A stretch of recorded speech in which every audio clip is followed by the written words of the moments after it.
Here we are, Real Recovery Talk. I am your host, Tom Conrad. In today's episode, we've got Benjamin B. What's happening, everyone? And we have a lovely lady by the name of Erin. Hello, Erin. Hi, guys. First things first, thank you for tuning in on the podcast app, whichever one that you choose to use.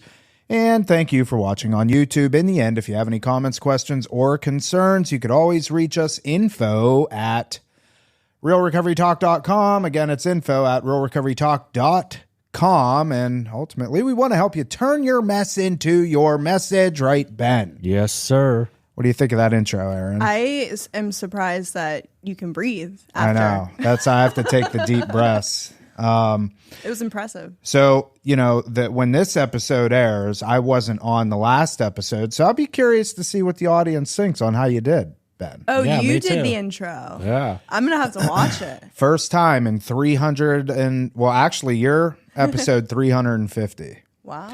So 349 episodes. Ben never hosted by himself. I don't like being front and center. No, I don't like it either. I think you did pretty well. Yeah. I do. You Was were the like, intro like tough?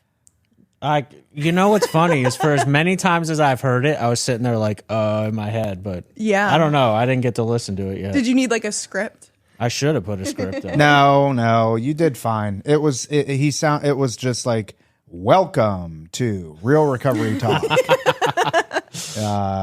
No, you did fine. And the actual content side of it was really good. One of the easier ones that I've ever edited. I didn't Did have you to get cut any a bunch. comments being like, It hasn't come out yet. That part I will say, like, because it's a conversation. Once we're talking about recovery and stuff, it just kind of flows Yeah, it's easy just for easy. me. Yeah. So, anyways, Erin, I know we've kind of talked about having you come on the podcast off and on over the years. I'll do a brief introduction, because I don't know a whole lot about you. Erin we've worked together on a professional level over the past probably 4 years or more. And what I do know about Erin is that she has twins. Mm-hmm. And I remember when you had your babies and me having 3 children, so there's always something to talk about. yeah, And it babies could be, or dogs? yeah, exactly. Oh yeah, because you have pit bulls too, Yeah, right? too. Yeah. Full zoo at my house. Yeah. I have 3 kids and 2 dogs. So but no, I mean, from what I have known about you, obviously good person, female in recovery. You have a strong program, I imagine, because you're still clean, you're still sober. And, we were talking a little bit before hitting record, and I think, and I don't know your story, but just given what you said, I think it's going to be pretty interesting. Now, the way that we kind of structure these is, we talk a little bit about your history, and then it just kind of flows wherever it goes. And then, we'll interject and ask some questions and stuff like that. Ben, you have anything? No, I just get that, like, I speak fluent junkie, and, like, I never knew you when you were using, you never. Yeah. But, like, I'm going to be straight up, like, I could just see you being an absolute nightmare. I was bad. A Very nightmare. entitled. And very entitled. I had an idea, and this is the first I'm even talking about this idea. I'm curious to know your thoughts, or if you'd even be open to it. Do you have an intake photo from when you went to treatment? Oh, I might have one. Okay, you don't have to give it to me now, but Maybe. Ben, here's what I was thinking. For in particular, the YouTube, thumbnails are very important. To get people to click on it, you have to have an appealing thumbnail. So I was thinking, what more of an appealing thumbnail than to have a before and after photo? Yeah. Somebody's like their intake photo when they were in treatment, scabs all over your face, whatever, hair all a mess. And mine was in a bun in this specific photo I'm thinking of. And then a photo of where you are now. I think that would be a good thumbnail. I think I can find one. Okay. I'm pretty sure. If you have it, a lot send of it. them are closed that I went to. Okay. Well, if there's you a have couple something. open. Or any photo of when you were ripping and running and you can see the vast difference. They're still on my Facebook. I need to do like a... Oh, boy. I don't think anybody... I need to do a dig out. Yeah. I don't think any facility ever once took an intake photo of me.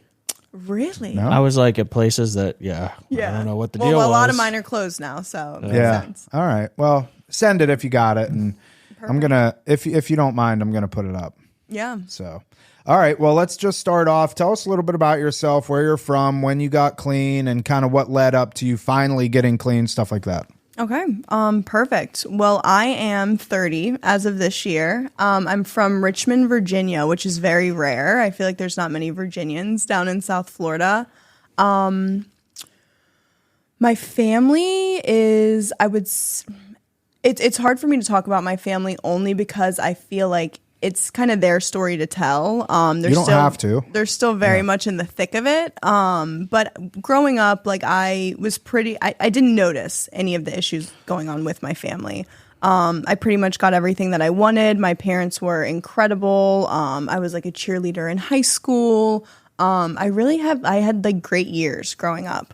My dad passed away when I was in 7th grade, and he had 20 years sober. At the time, I had like no idea what that meant, and I didn't realize how surrounded by drug addiction I was. I don't know if I was just kind of oblivious to it or sheltered from it, but looking back now that I'm sober, I've had a family member murdered over drugs. I have witnessed a lot of legal issues because of drugs. There was just always something happening, but I was like young. I didn't think too much of it.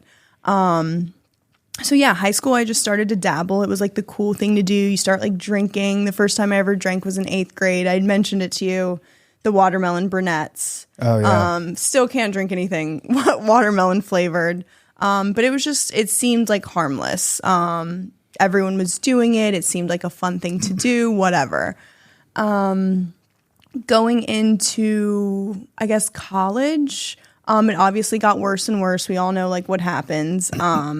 Kind of spirals out of control, and then it was pretty much like I blinked and nothing mattered besides getting high. I didn't care really about anything, anybody, family, friends.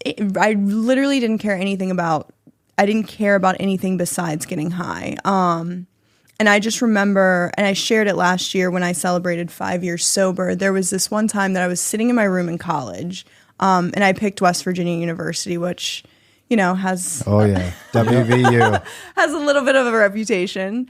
And I remember sitting in my room, like looking outside of the window, and I was so sick. And this like woman was like walking her dog. And I remember looking at the woman walking her dog, and I was like, how do people just like get up and like go about their day? Like this woman is probably just like casually walking her dog and then she's going to go to work. And that seemed so crazy to me at the time. And I remember like sitting there being like, how did I get here? Because like a lot of us, who are drug addicts, it's really bad. It gets a lot worse. And then it's like, how did we get here? And I remember just sitting there being like, I don't even know how I got here. I can't even like stand in the shower for a long time. I end up having to sit down. I can't even function. And then there's like these people who just like get up and go to work and walk their dog and stand like all day. And so it just continued to get like worse. I had that little like glimmer of like, I wish that could be me, but it seemed so far-fetched that I was like, it's just not going to be. There's no way. Let me pause you for a little bit. So you went to WVU. So through high school, I mean, you got through high school. Like, did you get good grades, or were you just kind of like hanging on? No, I got very good grades. I was very involved. I kind of like threw myself into. I did like sideline cheerleading. I did like high school. I did travel team. I did like private tumbling lessons. Like it literally would be school, then practice, then another practice, then like another practice, and then home bed and like redo it all again. So I was pretty immersed in that. But then when I had like off weekends, I'd be with my friends and partying and drinking and whatever. And it seemed harmless. And then I remember I had to be a senior in high school, and somebody had these little blue pills. And I remember I took a half of one, and I was like, this is I've arrived. Yeah, this is what I've been searching for. And so I pretty much, like, it's not like we have, an influx of money. So it's like whenever I did have like $20 here, $30 here, $50 here, like that's what it went to. Roxy's? Yes. And it just got worse and worse. Obviously, when I went to college, I got a job. So all of my money went to that. WVU, it's What'd everywhere. you do, a server? Were you a Yeah, server? I was a bartender at Sports Page. Yeah. What were you majoring in? So I actually switched a couple times. I started in biology because I wanted to like figure out the cure to cancer. And then I switched to nursing and then dental hygiene. Did you graduate? I got interventioned my senior year. Actually. What's that mean? So my mom tricked me into coming home. She said there was a family emergency. I went home. It was like half of my family, and she was making like a turkey dinner. And I'm like, what kind of you're making turkey? Like, what kind of family emergency is this that you're making this whole like feast? And then she was like, your roommates called me. I know you've been like stealing stuff. I know, blah, blah, blah. Yeah. Then I called my drug dealers. They came and picked me up, and I left for like a year and a half. So I didn't know what you meant when you said I got interventioned my senior year. Now it makes sense that they tricked me into coming home and wouldn't let me go back to school. In your senior year. Wow. And so you never went back? No. Well, I went back to the town. But like you never returned back to school? No, not to school. You think you will ever? Maybe. Dental hygienist. So you obviously like the medical field if you went for biology and then nursing and dental. Destiny's in nursing. Yeah, she school. told me. Yeah. By my recommendation, then. She was going to go for the addiction program that Palm Beach State has. I'm like, what are you going to do that for? Yeah. Like, She mentioned nursing, and I was like, are you going to leave us all?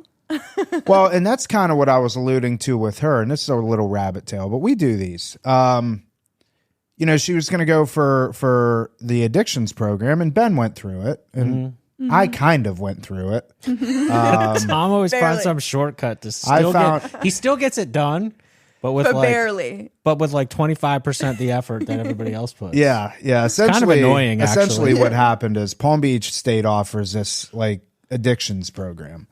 And at the end of the addiction program, you have an associate's in arts and you can go and sit and get your certified addictions counselor certificate. Well, I was enrolled in that, and that's where Ben and I met. And I quickly found out that, hey, Florida Certification Board also accepts CEUs from allceus.com.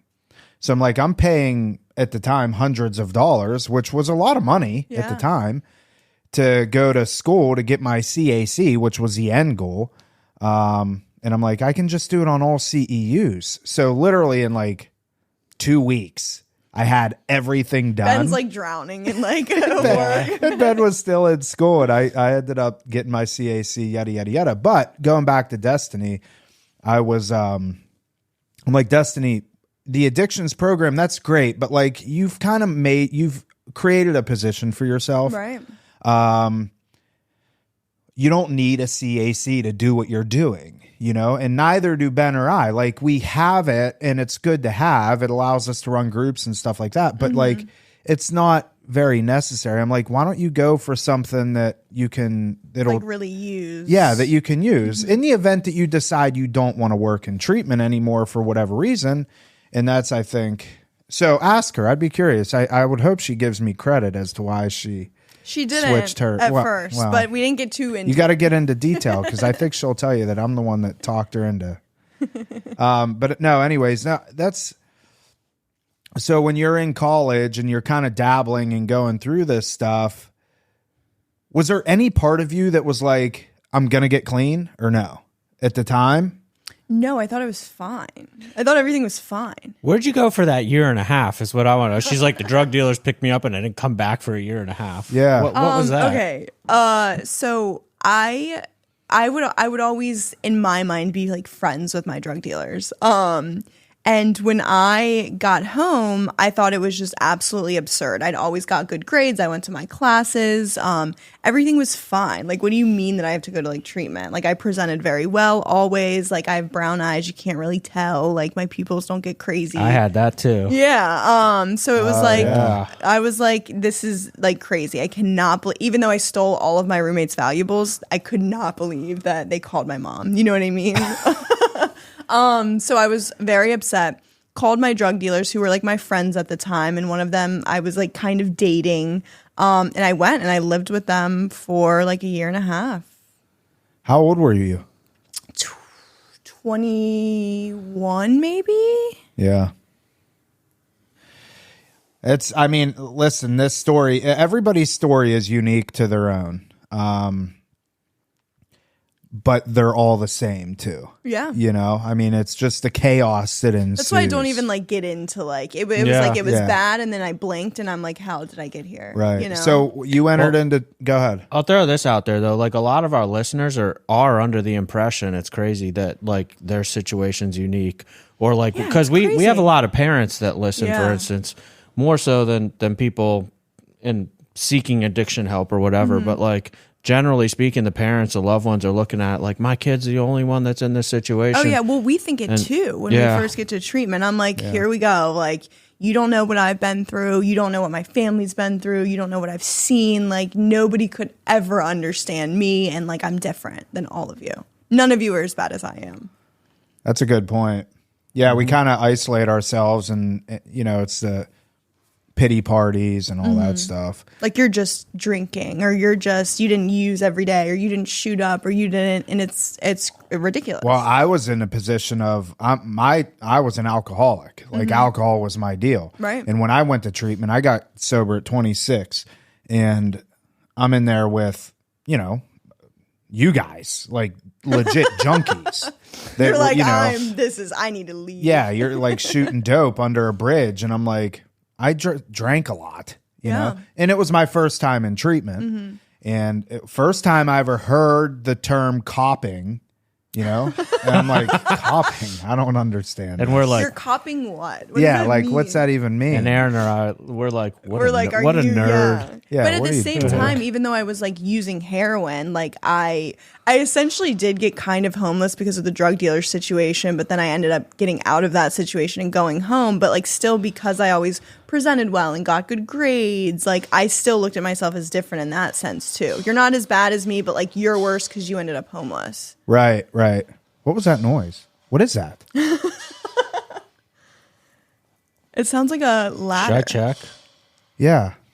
All right. Well, let's get into more of the recovery aspect of it. So you lived with the drug dealers for a year and a half. How long after that until you started to go to treatment and like started that process? So a situation happened, a little bit of domestic violence. I ended up getting out of that situation. And my brother, weirdly enough, lived in West Virginia at the time. I'm the youngest of 5, and I also have like 2 step siblings. So there's 7 of us, like total. Wow.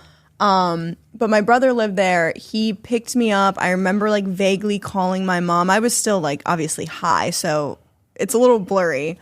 I ended up going home, and then I was at home for a few months. And my mom, I think because I was the youngest of like 5 very bad children, it seemed like I was like the good one. So like, she knew like I dabbled like here and there, but she didn't know the extent of how bad it was. Even though like my sister, my siblings would be like, she needs to get help, something's wrong. They would like come in, I'd be like asleep like this, and I'd be like, I just fell asleep, like relax.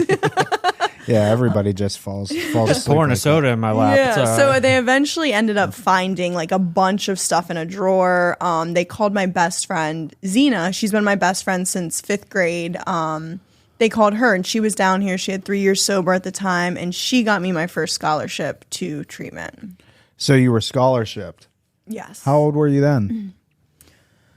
22, probably 22. So you said that and this was before we started recording, you said that you've been to treatment obviously numerous times all up and down the East Coast. Yeah. Like, so you started at 22? and you're coming up on 6 years in February. February 21st, right? So that means that you got clean at 24? 20, or yeah, right? Yeah. Because you're 30. Sounds right, yeah. Yeah. So it took you 2 years, roughly. What year did you come down to Florida? 2016? 16. Yeah, 2016. What was, like, why did it take 2 years, do you think? For you to finally, like, okay. I think I was still like in denial about like being as I thought I was like kind of better then, but like people obviously hadn't been through what I had been through. So I thought I was like worse off, but like still better then, if that like makes any sense. Like I have a reason to be using, but I'm using the correct way. Everybody like leave me alone. And then when I went to treatment, I was like, I'm doing 6 weeks and I'm going home. Like, I don't care what any of you say. 8 years later, or however 7 years later, I'm still here. And I think I just struggled with accepting that I was like a drug addict. I thought it sounded like bad. It sounded like worse than what it was. And I was really doing it for like to kind of shut up my family. I wasn't doing it because I like wanted to. Right. I had like little glimmers of hope that I had like hoped that I could be normal one day, or like walk a dog, or like just casually go to work and it'd be fine. So I had like little glimmers, but I didn't really care for it. It seemed like boring. Yeah. Going back to what you said about being worse than, but then also better than, like we hear that with parents a lot of times. Like, for instance, they'll call in and be like, "Oh, my son's roommate, like my kid went to college, and this one so didn't even like," and I'm just. They separate it, and at the end of the day, like come to the realization, everybody's in the same boat. It's the same feelings, the same thoughts. Like it doesn't matter if the experience wasn't exactly the same. Like the way that we think and the way that we handle things, our brains are all messed up. Doesn't matter what we've been through. Yeah, and culturally, people look at like the accomplishments. Yeah, you know, and it's like it doesn't matter. It doesn't matter. Point blank. Period. So at 24, you put a stop to it. What happened? What's actually weird is I think that I remember that last time that I went to treatment, and I don't even know if I had the desire to get sober, but I remember I just had nothing left, and I was like, I'll listen, I'll try to do what these people are telling me. Like I remember every time I got sober, I was like, we're gonna get it this time. Like we've got this. And this time I was just kind of like, I don't know.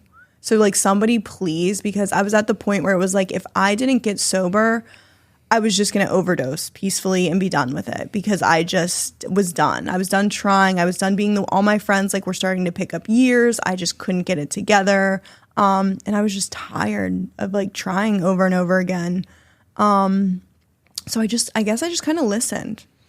I love that you just brought that up. I was literally just having this discussion with the family the other day, because we know their loved one, and they were asking me like, well, why'd he say he did it? And they, you know, he keeps telling us he doesn't know, and we just want to know why. And I'm like, what you need to understand is when he says, I don't know, that is the absolute best answer a drug addict can give. That is when I believe that they're telling the truth. When they come in with the, I got this, I know what went wrong and where I went wrong. I'm calling BS. No, and I vividly remember, because it was like the first time that I didn't feel confident like about like getting sober. It was just like I was so defeated that I was like, I guess I'll listen to you guys who've been lecturing me for the past 2 years, and let's just see what happens. It's almost like it was like unintentional. It was completely unintentional. Yeah.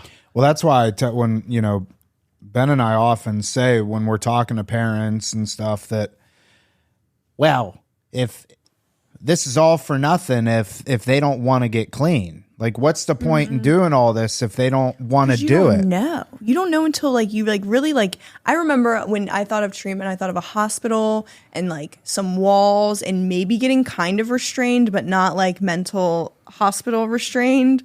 I just didn't know what it was. When I like got to Florida for the first time, even though I didn't successfully get sober the first time I went to treatment, I was like, what is this?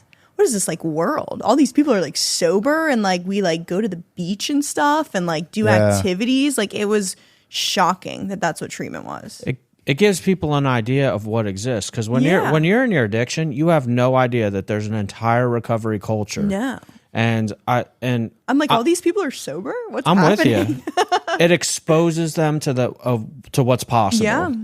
Because a lot of times we're clueless, that even parents are, that, they don't realize, like here in Palm Beach County, there's a meeting on every block at every hour. Yeah. Like, my family's like, all your friends are sober? And I'm like, yeah. And it's not like, we don't like think of it like that. It's not like this weird like thing, like we're all sober, we can't drink. It's just normal now. Do you have any friends from back home that you still talk to? A couple. Have they ever asked you, like, Erin, like, you really can't have a beer? Yeah. Well, especially because on top of like all my other issues, I smoked a lot of weed and I was a blackout mean drunk. Like some people take, some Xanax, drink a little bit, and they're like nice. I like think I can fight people. I don't know what happens to me, but like I turn mean. So people are like, yeah, of course you can't do heroin. Like that's not normal, but like what? Why can't you do like the other stuff? What's your thoughts on that? Oh, I've tried everything. I know that I can't. I've tried to like just drink. I've tried just like heroin at night or on the weekends. I've tried kratom because like technically it's not like a substance. I've tried everything. Yeah. And it all just led me right back. Go ahead. I was going to ask too, just out of curiosity, like 2016 coming down to Florida, it was like coming towards the end of the Wild West. It was Florida. the Wild West. Like 2016 was still wild. Oh yeah. Like, well, that's why. So when I first got approached to work in treatment, I was like, what kind of person do you think I am to be like working in treatment? Because I had seen a lot of interesting things. Luckily, Florida has cleaned up immensely and there's like a lot of good programs. But at the time, like I didn't know just because of what I kind of walked into in 2016. Yeah. Just for listeners that might not be familiar, Florida did have. Oh, Florida's like top tier now. A history of what's called client brokering. Right. We haven't talked about this in quite a while because the further in the past it gets, you just and kind you're of forget correct, about it. like because people would.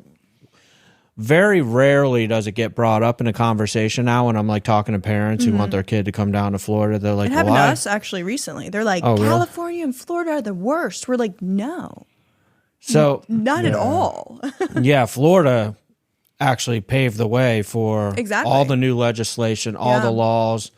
It's like the golden standard now. Yeah, for treatment. exactly. And people don't realize that. They look at the past, but I feel like that past kind of had to happen for this. Yeah. For Florida's treatment to be how it is now. Yeah, to be how it is now. Exactly. 100%. I mean, it was brutal what was going on. I was wondering though where I was going with that. Do you think that played a little bit of a role in taking the 2 years? I don't think for me because I was a scholarship. You know what I mean? Yeah. So it was like, but I do think maybe like the my friends being like in and out and people just not getting sober and bouncing, like it was fine because it's like, okay, what I'm just going to keep. I thought that I just could keep getting scholarships. I didn't really like know any better, and I like knew people down here, so I thought like whatever. So you see people going back and forth to treatment, and it just seemed kind of like normal. So I don't want to speak for you, but like as somebody that was working in the field then, how long were we in the field at that point? Probably 4 years, 5 years, 5 years at that point. So scholarships were. You could get a scholarship easily back then because what the brokers were doing is they would be like, hey, if you send me a policy, I'll scholarship somebody for you. So it was part of their like game. 100%. And to, in a way, look like Luckily, saints. a lot of people, I guess, use their scholarships. Yeah. They're like, yeah, I'm doing God's work. You know? I'm helping people. But on the back end, they're doing illegal activities. But then they're like, but I scholarship these people. So... Because now, to be straightforward, scholarships are very difficult to come by, for sure. Yeah, you have to really know like somebody, and I mean, I feel like we could call Erin and be like, "Hey, do us a solid." Here. Oh yeah, and I'm a sucker, and we especially do for that. people that I like. You know what I mean? Like it's especially because I was scholarshiped, and thank God, maybe a little bit too much because I started to get a little entitled. I'd be like, "Call the owner, I need a transfer." Like, it was crazy. Oh man! So you were one of them. But I am because it's like if somebody didn't give me that like very last chance, like I was okay with like being dead. Legitimately, I was just done. I want to hang on. I want to go to the kratom thing that you said. Yeah. Because Ben and I have a very tough stance when it comes to kratom and kava, as do most people that are sober. Most. And the comments always light up. Oh, really? In this YouTube is very controversial. Oh yeah, extremely. And I don't know, it shouldn't be, but it is for whatever reason. So you did mention kratom. You tried it. What was your experience when, like, did you have some clean time and you're like, oh, I'm just going to try a little bit of kratom? I think at this time, I had like a good amount. It was like six at that time. Like I would get like like the first time I got a week sober, a month sober, I'd be like, wow, like this is crazy. But like I'd gotten to 6 months sober, I think, something like that, and it had gotten like mentioned. I guess it was like starting to become more popular. And I just casually like tried it one day and just off the rails. It was constant. After that one try, I was doing it before work. I would go to get it on like a smoke break during work. It literally completely replaced like a heroin addiction. Did you detox off of it when you had to come I off? didn't go to a facility because people didn't like believe at the time in that, but it was brutal. It was brutal. I'm glad that you're on here to talk about that Yeah. experience, because I got clean before kratom became a thing, really. Yeah, it was like fairly new. And I'm like, oh, this is sick. Like I'm a scholarship. Nobody's going to pay extra to drug test me for this. Like I had a whole thought process behind it. So I just spiraled. I like that you bring up that it was brutal coming off of it. Oh, yeah. And you literally just said it replaced my heroin addiction. Immediately. Like within the snap of my fingers. So the same feeling, yeah. basically. Going to use it in the bathroom at work, like hiding it from my roommates. It was literally the same behaviors. This might be a little rabbit trail, but I just saw last night our governor down here just signed a bill saying no more medical marijuana in substance abuse treatment centers. Really? And so... Breaking news with Ben Bueno. No, it was actually on the... So I get the FAR emails. Yeah. And I was just curious, like, what kind of articles they sending, and I clicked that one. I was like, wow, because there were centers down here very recently, and I would argue probably still are doing like marijuana maintenance. And I'll just call it what it is from my perspective. No one at those places ever stays sober. No. And it's kind of is what we brought up the kratom, and I'm not like anti-marijuana. I just know for people, for me, I know, and for people that I know that have gotten sober, it's just not going to work. No, and I've seen too many people fail. So I mean, if you're a normie and you want to smoke all the weed in the world that you want, and it's funny because I've literally tried. I've tried to like just drink because I'm a heroin addict. I've tried to just do it sometimes, the kratom. Like I've literally tried everything. I thought I was going to like figure out how to beat the system. What are you doing, Tom? Looking it up? Yeah, I couldn't find. I mean, there's a bunch of stuff, but I'll find it and do some research on it. Well, I'll forward it to you. Yeah. I can find the email. So when you get obviously stable in your sobriety and stuff like that, how big was like? Did you do the 12 steps or was that? Yeah, I did the 12 steps. I sponsored girls. I was very involved in like my sponsorship family. Yeah, I just listened. How important was the community aspect of your sobriety? Oh, it was huge. Yeah. It was huge. If I wouldn't have had, and not just like my community as far as like my sponsorship family, like even like geographically, like having all of these friends that are sober, it being completely normal.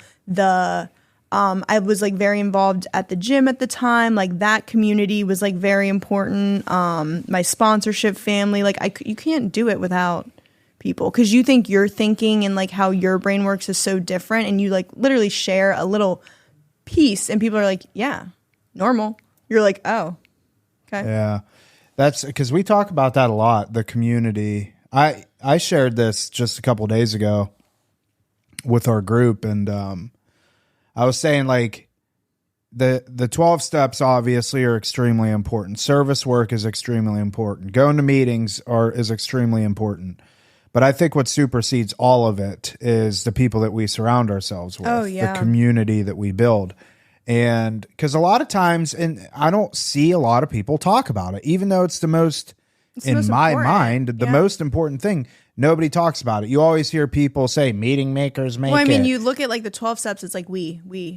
Right. That's a good point. You know, yeah, it's everything not is we. Like we do it together. And like if we don't have this community that like we can relate to.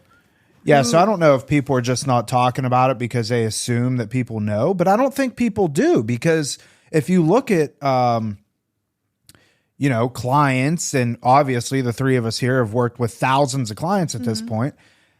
You have the ones that they're gonna do it all. They're gonna dive in. They're gonna work the steps. They're gonna work them perfectly quick. They're gonna be sponsoring people right out of the gate, building friends, yada yada yada.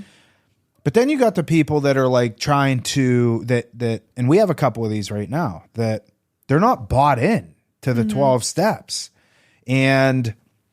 Well, I think eventually it's that attraction rather than promotion. Like people like see it happening. And that's kind of what happened to me, because I didn't really have a desire to get sober. I was like, I'll just listen. And thank God throughout my stay at treatment that time, the halfway that I went to, the meetings that I went to, it was people that like wanted to get sober. And I was like, I want to do that. Like they look so content and happy, and they just. What town were you in? Delray. You were in Delray. Yeah. Oh boy. I had a feeling. I was yeah. But the attraction rather than promotion, and for the listeners, that's a one-liner or a slogan. Is it in the big book? Yeah, it's one of the traditions. It says, attraction rather than promotion. But in order for there to be attraction, I think that the common denominator of that is the community. When we have these people that are not anti 12 step, but like they're like, I don't really believe in this. And Ben, I wanted to talk to you about this. Ben and I had to basically staff all of our guys because they were just being idiots. You have that sometimes. And through this little group that we did, which was, probably an hour, it was me, Ben, and a few other staff members, and two of the individuals weren't there. They were very open and honest about, I don't really believe that the 12 steps is going to do anything for me. Well, one of the individuals kept reverting, or one of the staff members, I'll say, who was talking to these two particular clients, kept referring to the steps. Kept referring to, well, step 5 says this, and step 4 says this, and yada yada yada, and like step. And I'm sitting there thinking to myself, this person ain't even listening to you, because they just got done telling you that they haven't bought into the 12-step process. Right. So you're not gonna just say, well, yeah, but does this make sense what I'm saying? Yeah, no, totally. Like you're going at this completely wrong. Right. And so I would come from the angle, and I didn't in this particular group, but I come from the angle of, listen, you may not believe in the 12 steps. Totally fine. I didn't either, And to be honest, there's parts. I don't think anybody comes in and they're like, oh, this list gonna save me.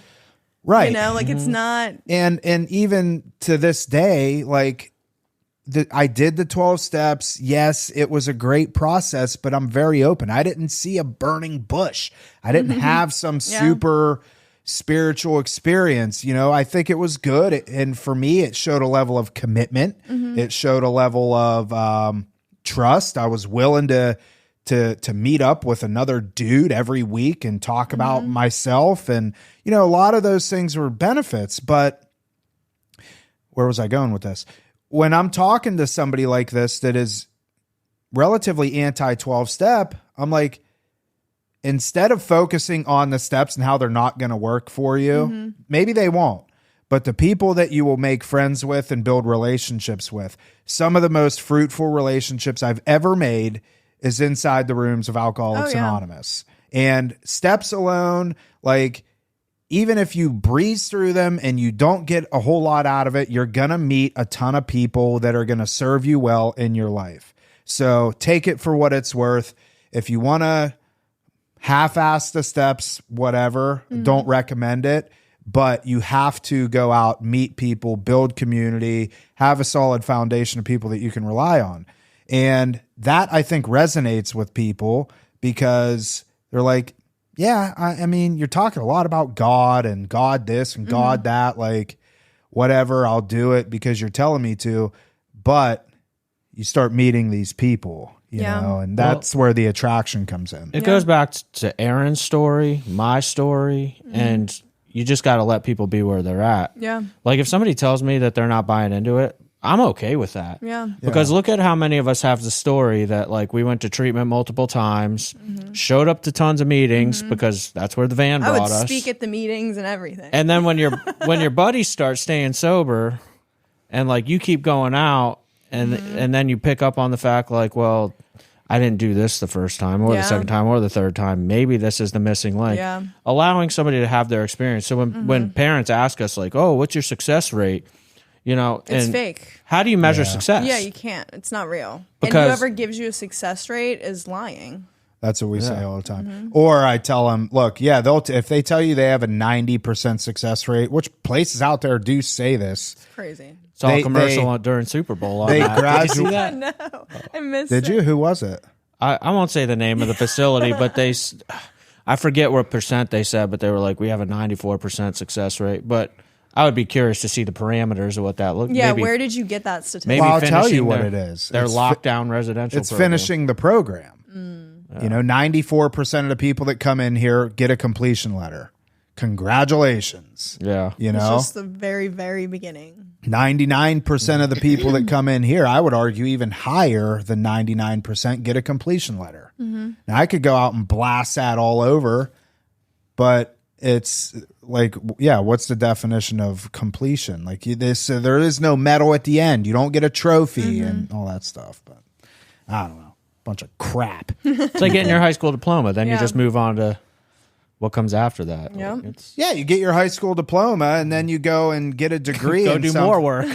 Well, here's a good example. Like people go off to college, like you were going for something that actually would pay you in the marketplace, but you get the people that go to college for art, Communication. yeah, you know, and it's like, is that What are you gonna successful do with completion? that? Yeah. You know, like you go $100,000 into debt to get a degree that's going to pay you at best $40,000 a year.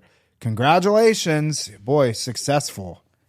There are the anomalies. Somebody's probably listening thinking, oh, well, I got my art degree. And Yeah, you're gonna get attacked. So- That's fine. Well, congratulations. I mean, you know, the majority. Yeah. and my argument would be, was it your art degree that made you this money, or was it your drive, your talent. social Fair media? enough. Chances are you're posting your stuff on, so like it's not the degree. Nobody gives a shit about that. I'm not buying a piece of art from you. Like this guy. You know this guy, and this is interesting. It's funny how I can tie this painting in. This is Can you see the painting? it's a mahi mahi. Okay, yeah. Yeah. I don't know fish either, really. I don't know how I knew that. The guy that's painted this, and this isn't the actual painting, it's just a print. His name's Steve something. He was a huge marijuana trafficker. And he lived, I believe, in the Keys, Florida Keys. And he ended up getting convicted and doing like 20 some years in prison. And in prison started painting. Oh, wow. And became this like world renowned ocean type, water painter. And now he sells paintings all over the place. That guy ain't got a degree in art. I'll tell you that, Ben. Wow. Tell you that, man. He's got a degree in Tom? hard knocks. So what do you do? What are you doing now? You're working at Flylands? Yeah, Flyland. Momming. Yeah, momming. That's a hard job. It really is. Especially like when, excuse me, you have a job like this. And I mean, you guys have kids where it's 24/7. It's very demanding. It's like, where do you draw the line with balance? Yeah. You know? It's hard. How do you balance that? I really just do it to the best of my ability. Celsius? Celsius. Yeah, I literally drink like 4 Celsius a day. You should probably cut that. That's 800 milligrams of caffeine. You should probably cut that part out. I'm very lucky where my team there is a lot of people who have like families and kids and stuff like that. So once I get home, that's 6:30 to 7. When I'm getting them ready for bed and snuggling them and giving them baths, like I can just kind of disconnect from my phone. Weekends are hit or miss, and like each day is like hit or miss, especially I think because I want to, I'm like a perfectionist. I want to like be the best at my job. I want to be the best mom that I can. So like finding that balance, is definitely difficult. I don't think any of us really figure it out. We just, do the best we can that day. I want to ask some, we didn't elaborate on it, but I'm curious, like, what made you decide to go into the field? Because we were talking about like the client brokering days, and somebody offered you a job, and you were like, yeah. So what'd you say? I'm like, oh God. I'm like, who do you think I am to be doing like? Well, so it started with admissions. I did work in admissions at a place, and I'd worked at a restaurant for forever, and I'm like, somebody just give me a shot. What restaurant? Mellow Mushroom. Oh, they had good pizza. Yeah, I'll tell you this. on the Ave. Yeah. A lot of us did. I will hire bartenders and servers all day long. They're the hardest workers. Yep, hands down. We're good at multitasking. Exactly. We're good at customer service. Like serving taught me many skills I've needed in life, and for many jobs. Car mechanics are hit or miss. So. That's what I like. Yeah. And so I started in admissions. That I did for like 2 years, and it wasn't. I feel like it takes a special kind of person to do admissions like long term. It's just very like taxing depending on like what kind of calls you get, like where you're working, how big the facility is. Was that like a call center? It was a call admissions center. type? Yeah. And then somebody we both know approached me and was like, I want you to do BD. And that's when I was like, what's BD stand for? Business development. All right. So it's like marketers and outreach. And like in 2016, when I got sober, it was like, those are the bad people. Right. How dare you ask me to like do something like that? So yeah, I ended up doing it. And when he was like, this is exactly why I want you to do it. And I'm like, oh God, here we go. Like you're meeting strangers. You're going to like lunch. You're just showing up, not knowing these people.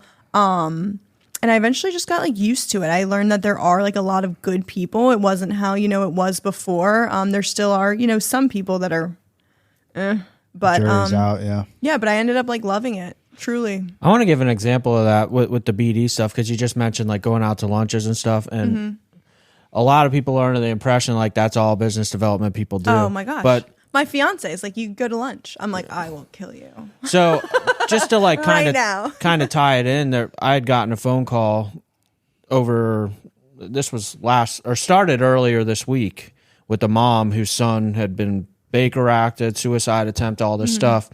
And it comes down to like, because of the people that I know, like I was able to somewhat weasel my way into, hey, I know people there. Let me see what's going on. Right, yeah. And the ball had gotten dropped. I won't mention the facility or anything, but this kid ended up with no discharge plan literally outside the facility. Oh, and I was able to like go through the people I know that I go to these lunches with. Yeah, these events. And they're like, oh, wait, let me get a hold of the director and the CEO and see what's up. And like things got moving real quick. Yeah. Because to be straight up, they don't want their reputation to plummet amongst other people in the business. Because if I have a situation where, for instance, somebody's not a fit here, but due to, say, mental health, something along those lines, they don't meet our criteria, like, and I have to refer them out. I want to know I'm sending them somewhere good and that's reputable. why I've always taken it like very seriously, especially because most of my business development career, I've worked at a detox and residential facility with no continuing care. So all of these patients who are doing a full continuum are getting referred out for PHP, IOP. And, whatever facility you're referring these patients to, it's a direct reflection of you. If they go to ABC, PHP, IOP, and they have a bad experience, that's my fault.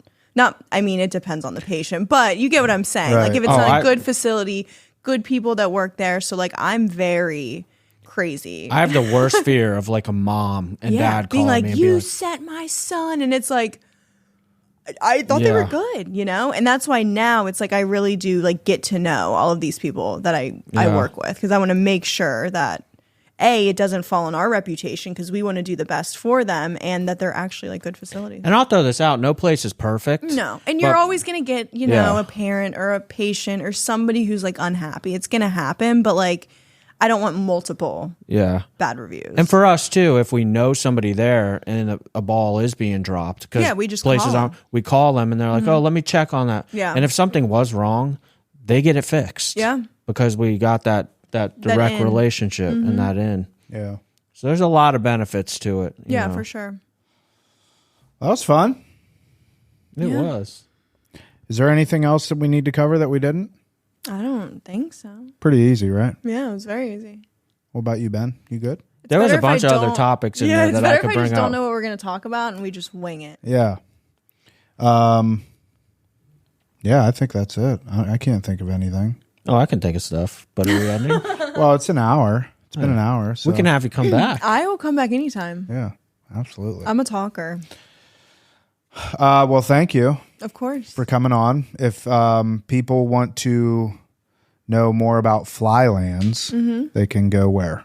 They can go to flyland.com. We have our social media, which is under Flyland. We have the website, and so Flyland is the umbrella. We have facilities in Florida and California, and there are multiple locations all over, but that's all listed under Flyland. Nice. I will say this, and for the listeners, like we've been referring back and forth with Flyland. We utilize you all for detox. You all have had patients in detox that you've sent to us. I want to throw it out there. I have not had one client come from your all's detox residential program that did not have a great experience. We love that. Not one. Especially because it's like one thing that's very different, I would say, about Flyland is I'm like kind of stuffy, so ignore my voice.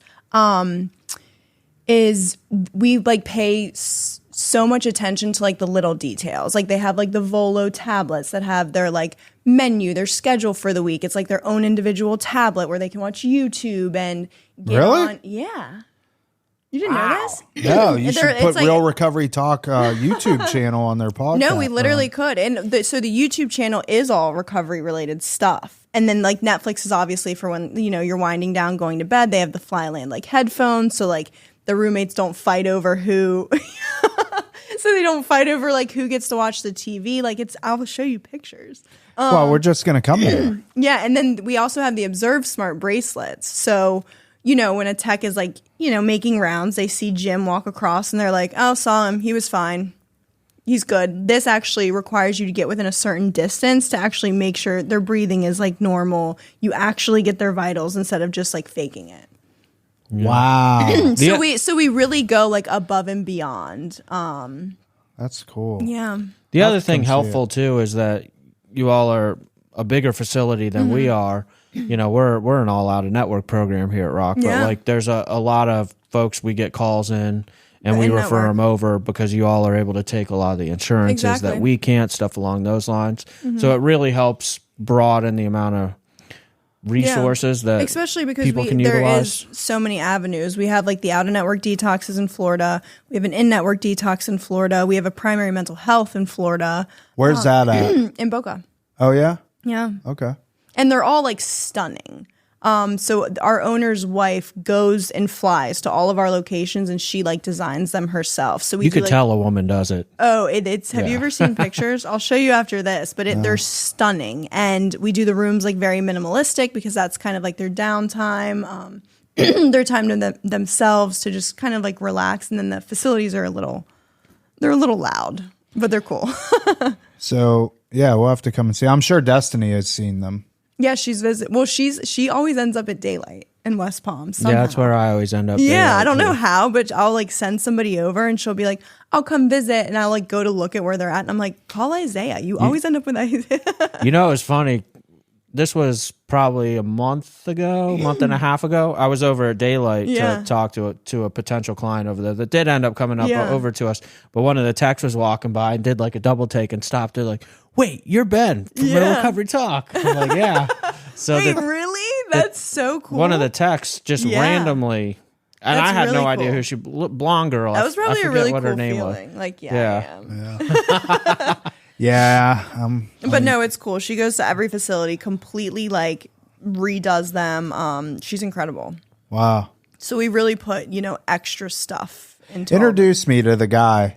What'd you say his name is? Kyle. When we're Kyle. there. You said he'll be at the event this afternoon. Yeah, introduce me to him. I will. If appropriate. Oh yeah, he'll be running around. Yeah. Tom is going to an event. I'm gonna tell him that Erin was on the podcast and she promoted the hell out of Flyland Recovery Network. Yeah, so it's good. All right, well, we'll have you back on in no time. Of course. That is it for this episode of Real Recovery Talk. Thank you for tuning in.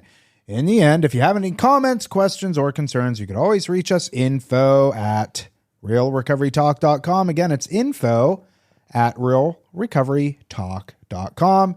And ultimately, we want to help you turn your mess into your message. That is it. We will see y'all later.